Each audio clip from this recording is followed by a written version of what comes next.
Nipsey Hussle recently posted something on social media about an airline flight that he had. You know about this? No.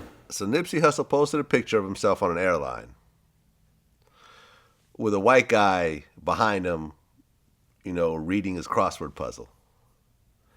And there was a caption. It said, "Look at this coward behind me. This clown had the nerve to tap my shoulder and tell me, put your headphones on. I looked at this Poindexter and almost laughed before I told him to shut the fuck up and finish his crossword puzzle.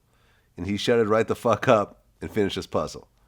Motherfuckers be too comfortable. I'm an old school dude. I'll slap your ass just because of slavery. For real though. Bitch ain't even in first class." Okay. So Nipsey Hussle was playing his music or his phone or whatever. Right. This dude tapped him on the shoulder and, he said he told him to turn his music down, didn't ask him, whatever. Right. Nipsey Hussle turned around and told him to shut the fuck up. Right. And he shut the fuck up. Mm-hmm. There's very much of a mixed reaction to this. Some people are like, yeah, tell him, Nipsey. And other people are like, hey, you're in a public place. This dude is perfectly in the right to tap you on the shoulder and ask you to turn your music down. Listen, you know why he said he's old school? You know why he put that in there? Because back in the days, a white man would have been fucking terrified to even tap him on the shoulder and say that. He would have just fucking handled it. He would have sat there and fucking listened to it. He wouldn't have fucking tapped him on the shoulder and said a goddamn thing. You understand what I'm saying? But now, he said motherfuckers is getting too comfortable. Like these motherfuckers is watching shit on TV and, seeing examples of soft black men, and now it's starting to embolden them where they're like, hey, guy, turn that music down. Shut the fuck up. Finish your fucking crossword puzzle before I slap the fucking shit out of you. I ain't one of these fucking soft niggas that you seen in these fucking videos. These tight ass purses and all this other bullshit. I'm from the old school, motherfucker. That's what he's saying. Because trust me, there was a time when white guys and white girls,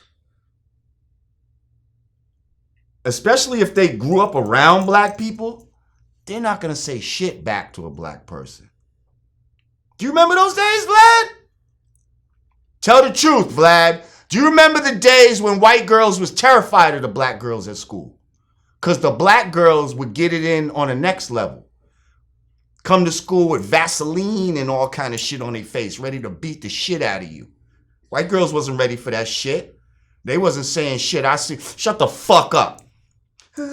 Now, you see white girls talking back to black girls and all this type of shit.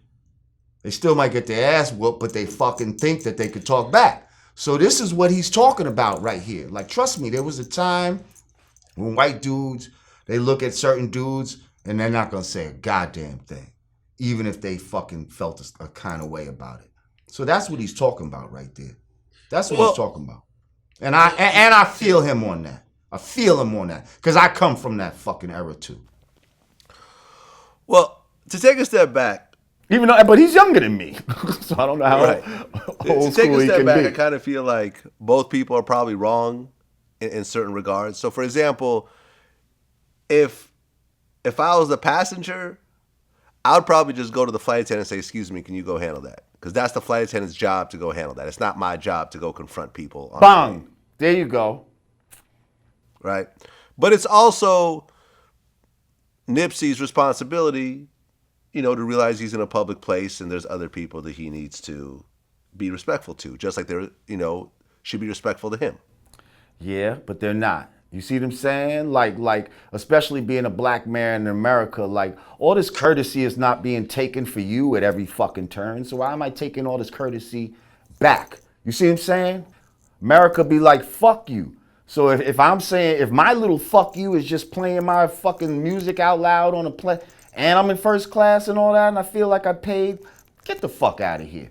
You know what I mean? Until y'all motherfuckers treat me with the same kid gloves that you want me to treat you with, fuck you. Fuck you. How about that? How about that? I see your point. You know what I mean? This is, and I see what you're saying. Yeah, there's common courtesy and all that. We don't know the decibels. We don't know if it was, I don't know how loud this shit was playing. But my point is, so the fuck what? You know what I mean? Like, and he said, what he said, skinny geek ass, like, when you're an alpha male, it's certain shit you're not gonna take from a beta male. It's just not gonna happen. You don't tell me what to do. I tell you what to do. We live in the revenge of the nerds. That's what we're living in right now, is the revenge of the nerds. So when you see these nerds so-called winning, in media everywhere, fucking Trump is a nerd. And he's a fucking president. So you got these nerd motherfuckers running shit, emboldening you, telling people what to do, and now you think you can do it. Now you running up on alpha motherfuckers telling them to put their headphones on. What you think his response is gonna be? You know what I mean? Like imagine, we in the wild. The pack leader of a dog or lions, whatever the case. And then you got this little following motherfucker gonna try to come and make policy. What's gonna happen? He gonna get swiped. He gonna get bit in the neck. Some shit's gonna happen to him. But well, I'll tell you what's not gonna happen is the fucking pack leader is gonna listen to this motherfucker.